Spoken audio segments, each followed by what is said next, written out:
프랑스의 수학자이자 물리학자, 철학자이자 신학자가 되는 그 파스칼이라고 하는 사람이 명상록을 남겼습니다. 이 팡세라고 하는 명상록을 남겼는데, 이 파스칼의 그 팡세라고 하는 그 명상록 속에 이런 글이 있습니다. 인간은 자연에서 가장 연약한 것, 갈대에 불과하다. 하지만 그는 생각하는 갈대다. 그를 으스러뜨리는데 전 우주가 무장할 필요는 없다. 그를 죽이는데 한 줌의 전기, 한 방울의 물이면 충분하다. 하지만 만약 우주가 그를 으스러뜨린다고 해도 그는 여전히 그를 살해한 그것보다 고귀하리라. 왜냐하면 그는 그가 죽는다는 것을 알고 우주가 그보다 유리한 위치에 있다는 걸 알지만 우주는 이에 대해 아무것도 모르기 때문이다 했습니다. 이 파스칼이라고 하는 사람이 본 인간은 아주 약한, 연약한 갈대에 지나지 않았습니다. 인간의 육체를 생각하면 또 그렇죠. 요즘에 우리는 눈에 보이지도 않는 이 바이러스 때문에 모두가 두려워하고 혼란스러워하는 걸 생각하면 파스칼이라고 하는 사람이 인간은 연약한 갈대다. 참 그렇습니다. 갈대와 같이 우리 마음도 많이 흔들리고 자기 스스로를 통제하지도 못할 뿐만 아니라 이렇게 연약한 존재인데, 그렇지만 인간이 위대한 것은 생각하는 갈대이기 때문이라고 얘기를 했습니다. 파스칼은 인간의 존엄성은 사유하는 데 있다, 생각하는 데 있다, 이렇게 결론을 내린 거죠. 근대 철학의 아버지라고 일컫는 철학자 데카르트라고 하는 사람은 나는 생각한다, 고로 존재한다 그랬습니다. 생각하는 인간의 모습을 발견하고 존재를 확인했던 데카르트입니다. 만일 이 말을 파스칼식으로 말한다면 나는 생각한다, 고로 존귀하다, 이렇게 바꿀 수 있을 겁니다. 미국의 철학자 베이컨이라고 하는 사람은 아는 것이 힘이다, 이렇게 표현을 했습니다. 인간의 생각을 통해서 만들어내는 인간의 문명을 생각하면 아는 게 힘일 수밖에 없습니다. 하나님은 인간을 생각하는 존재로 창조하셨습니다. 그래서 인간이 만물을 다스리도록 그 구조를 허락해 주셨습니다. 인간은 생각을 통해서 지식을 만들고 그 지식을 축적시켜서 지식의 바다를 만들었습니다. 인간은 그 생각하는 걸 통해서 발명품을 만들고 그걸 통해서 문명의 세계를 구축하고 또 창조해 냈습니다. 오늘 우리가 사는 세상은 그야말로 첨단, 최첨단의 문명의 혜택을 받고 있습니다. 우리 어린 시절에는 유리창에 성에가 많이 꼈습니다. 자고 일어나면 성에가 껴서 뿌여가지고 앞이 그 경치가 보이지 않았습니다. 근데 지금은 어떤 창문을 봐도 창문에 성에를 끼는 걸 보지 못합니다. 우리 교회도 새로 지은 교회도 그렇습니다만은 지금은 유리를 2장을 낍니다. 2장을 붙여놓는 게 아니라 2장을 떨어뜨려 놓고 사방을 막죠. 막아놓고 그 안에다가 질소를 집어넣습니다. 질소를 집어넣음으로써 바깥의 공기와 안의 공기가 완전히 차단되도록, 그래서 여기 결로 현상이 일어나거나 뭐 성에가 끼거나 그래서 물이 줄줄 흘러내리거나 이런 일이 없도록 만들어 놓은 겁니다. 어떻게 그 유리와 유리 사이에 질소를 집어넣을 생각을 했을까? 그걸 생각하면 참 인간이 놀랍지 않을 수가 없습니다. 인간은 생각을 통해 우주 만물을 다스리고 있습니다. 저 하늘의 세계, 우주의 별들까지도 그렇게 별들의 세계를 넘나보고 있습니다. 산천초목 돌멩이 하나도 그냥 보아 넘기는 게 없고 다 조사하고 연구하고 밝히고 살펴서 그래서 그 연구의 대상으로 삼습니다. 매일매일 자고 일어나면 새로운 문명의 상품들이 오늘 우리 눈앞에 펼쳐지고 합니다. 지식이 발전함으로써 마냥 우리가 좋아할 수만은 없는 우려되는 부분들이 많이 있습니다. 그런데 말입니다, 이거보다 아주 심각한 게 있습니다. 인간의 생각과 지능이, 그 지식이 너무 발전하다 보니까 인간이 그만 너무 교만해졌습니다. 인간은 이제 보이는 게 없습니다. 우주 만물 두려운 게 없고 모든 동물, 식물 두려운 게 없습니다. 다 인간의 마음으로 바꿀 수 있다고 하는 생각하에 너무 교만해졌습니다.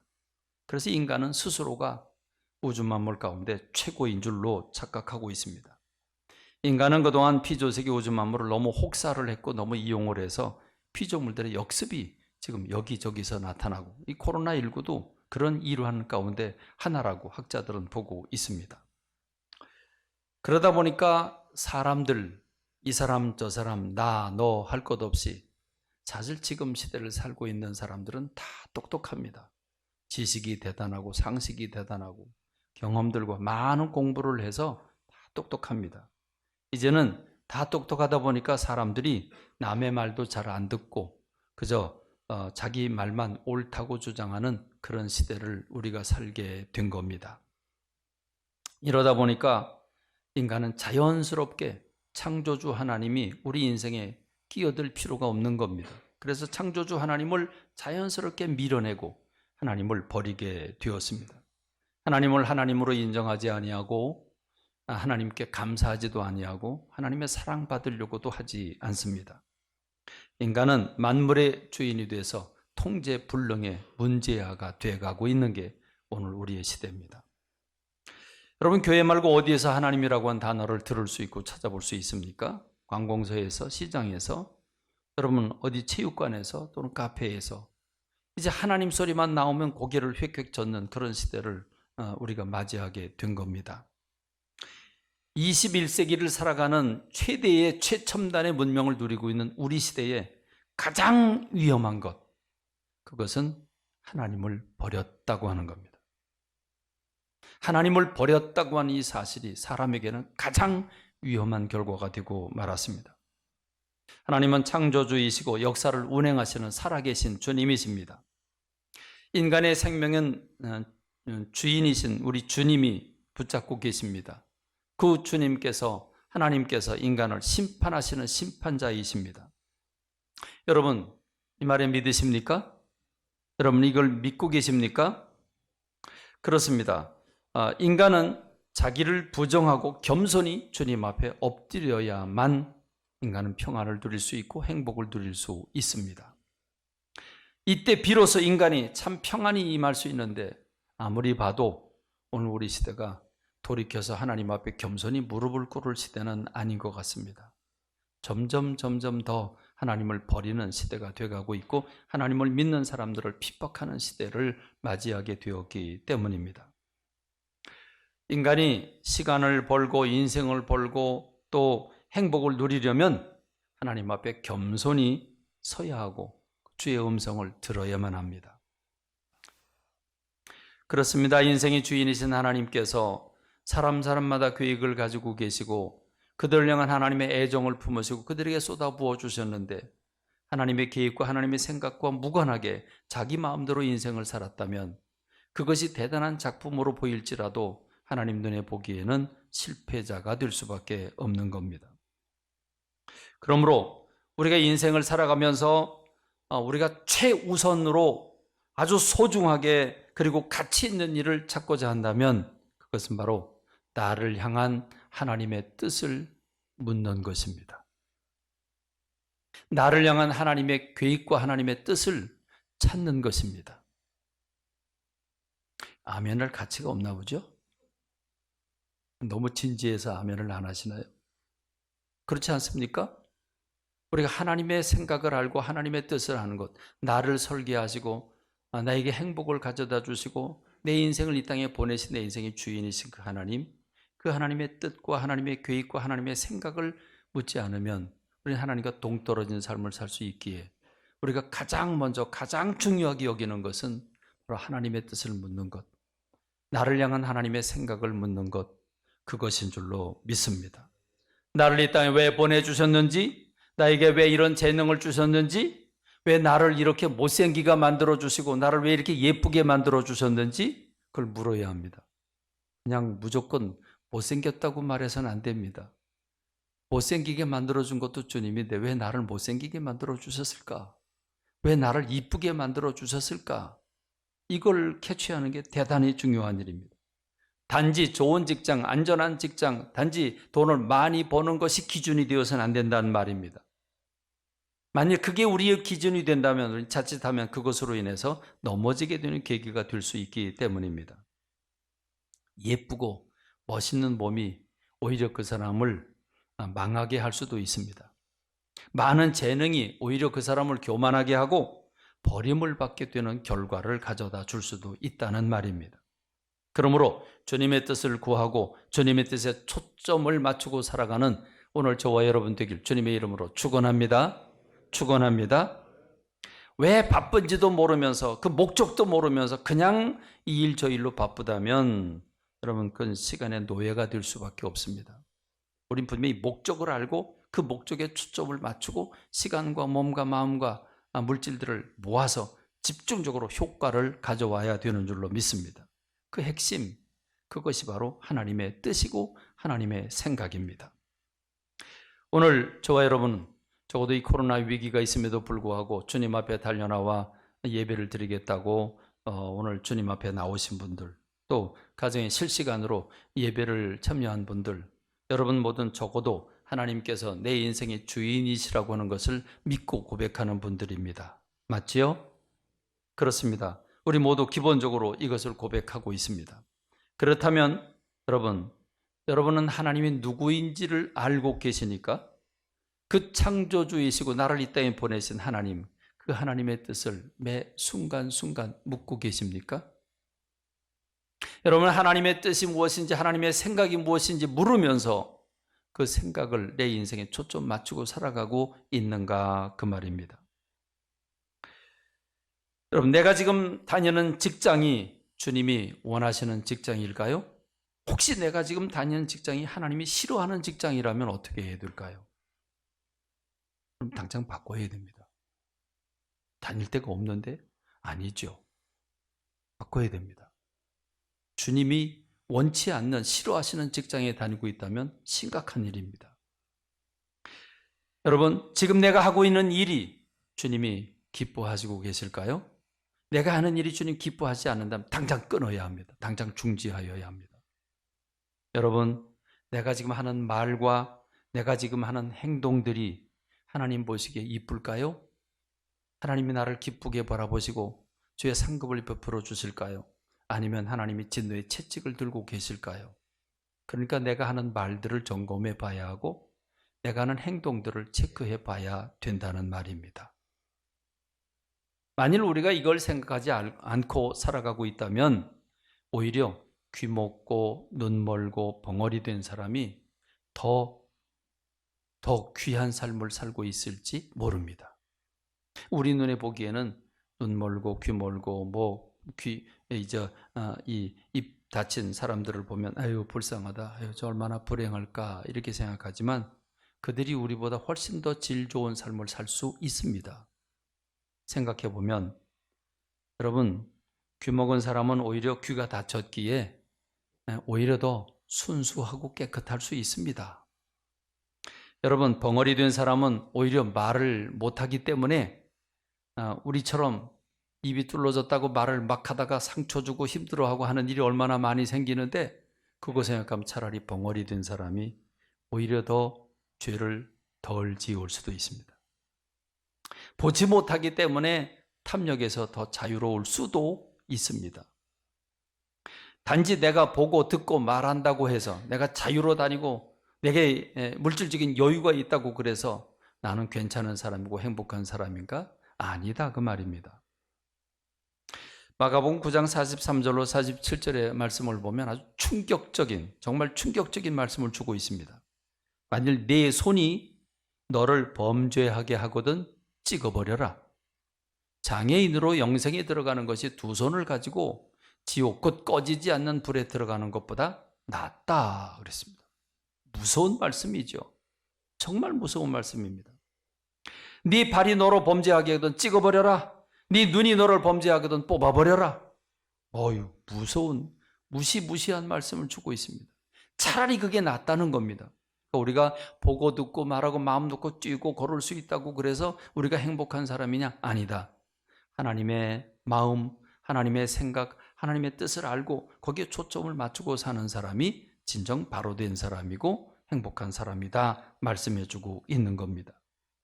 그러므로 인생들이 가장 먼저 물어야 하는 것은 하나님의 뜻인 줄로 믿습니다. 나를 향한 하나님의 뜻을 묻는 여러분 되시길 주님의 이름으로 축원합니다. 우리를 향한 하나님의 뜻을 묻는 우리가 되길 간절히 소원합니다.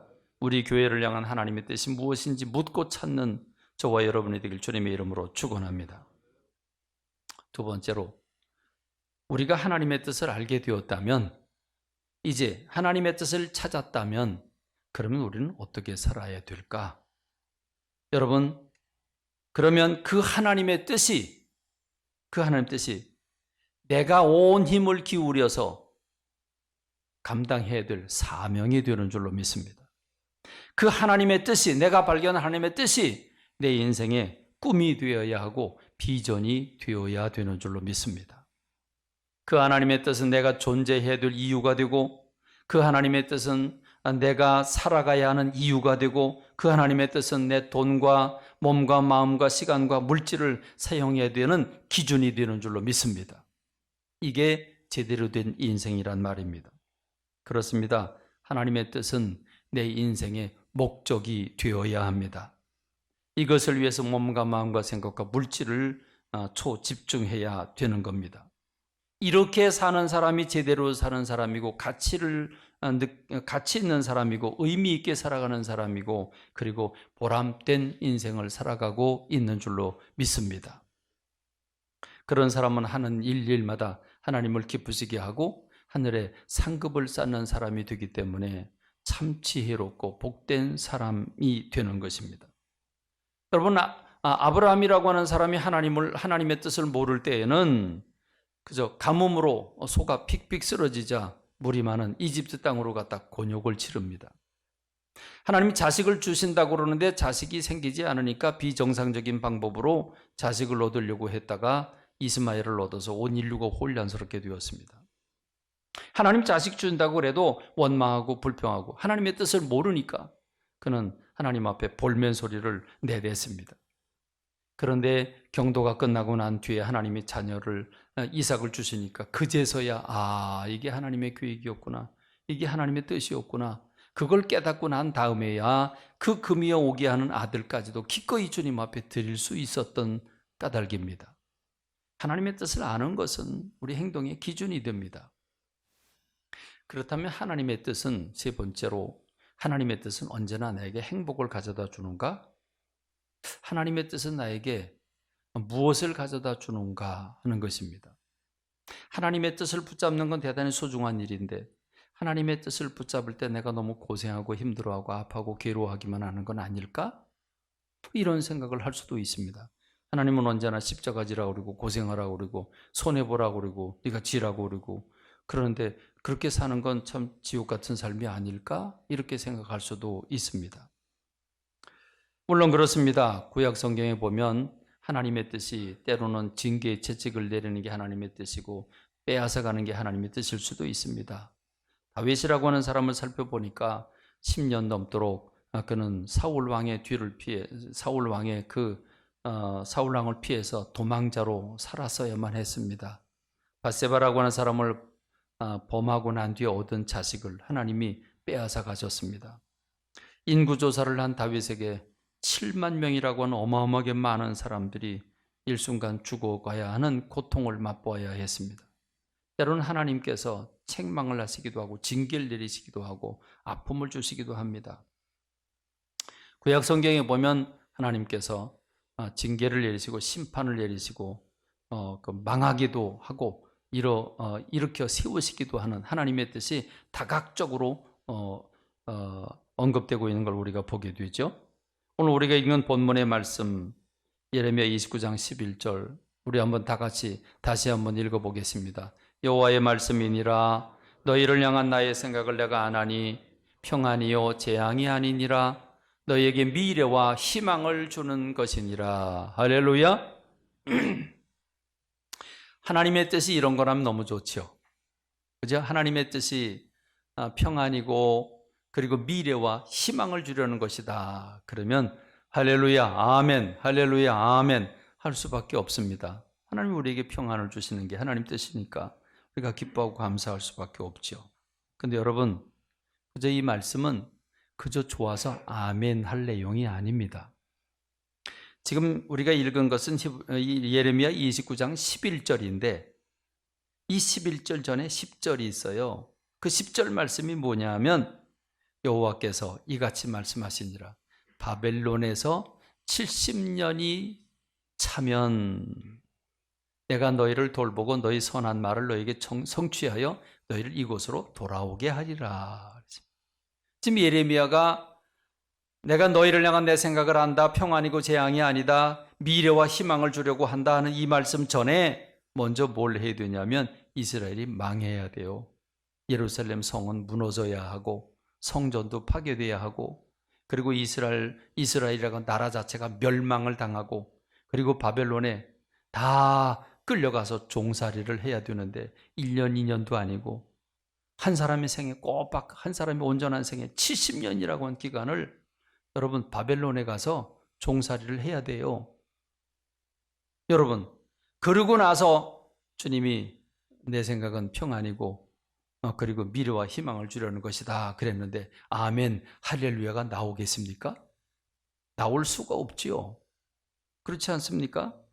여러분 예레미야라는 선지자가 오늘 우리에게 나타나서 이 말을 우리에게 선포한다고 그러면 대한민국이 망하게 될 거고 너희 집은 다 불태워 없어지게 되고 70년 동안 남의 나라에 끌려가서 종살이하게 된다.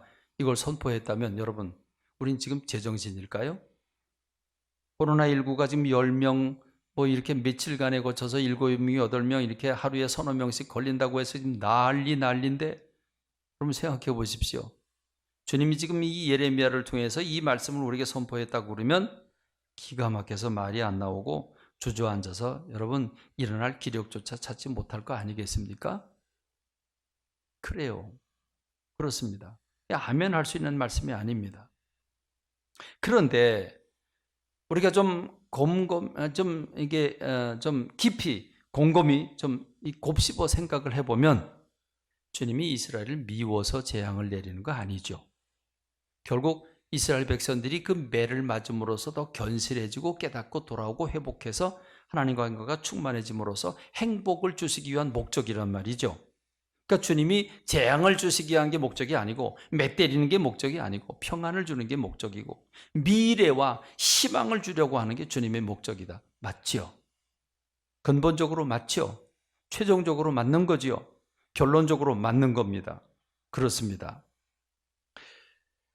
그러니까 잠시 매를 때리지만 회복시키고 일어나 이스라엘 백성들을 크게 들어 쓰시는 게 하나님의 뜻이었기 때문에 내 생각이 이런 평안을 주고 미래와 희망을 주려는 것이다 라는 말씀에 결론적으로는 아멘 할 수밖에 없는 겁니다. 여러분 저는 믿습니다. 하나님이 드림을 가지고 계시고 하나님의 뜻이 계시고 계획이 계시는데 이 하나님의 뜻과 계획을 내 것으로 받아들고 내가 여기 온몸을 쏟아부어서 정성을 쏟고 시간을 쏟고 마음을 쏟아서 동참하는 사람들에게는 하나님의 복이 임할 줄로 믿습니다. 너희는 먼저 그의 나라와 의를 구하라. 그럼 내가 이 모든 것을 네게 더하여 주시리라고 했습니다. 주님의 마음을 품고 주님의 뜻을 이루려고 하는 사람에게 어찌 하나님 그냥 내버려 두겠습니까? 하나님의 교회를 건축하고 난 다음에 하나님은 어마어마한 복을 부어주실 줄로 믿습니다. 그러므로 지금 우리는 힘이 없고 가진 것도 적고 숫자도 적지만 하나님의 드림을 내다보고 긍정적인 말과 언어를 쏟아내면서 믿음으로 고백하는 저와 여러분 되길 주님의 이름으로 축원합니다.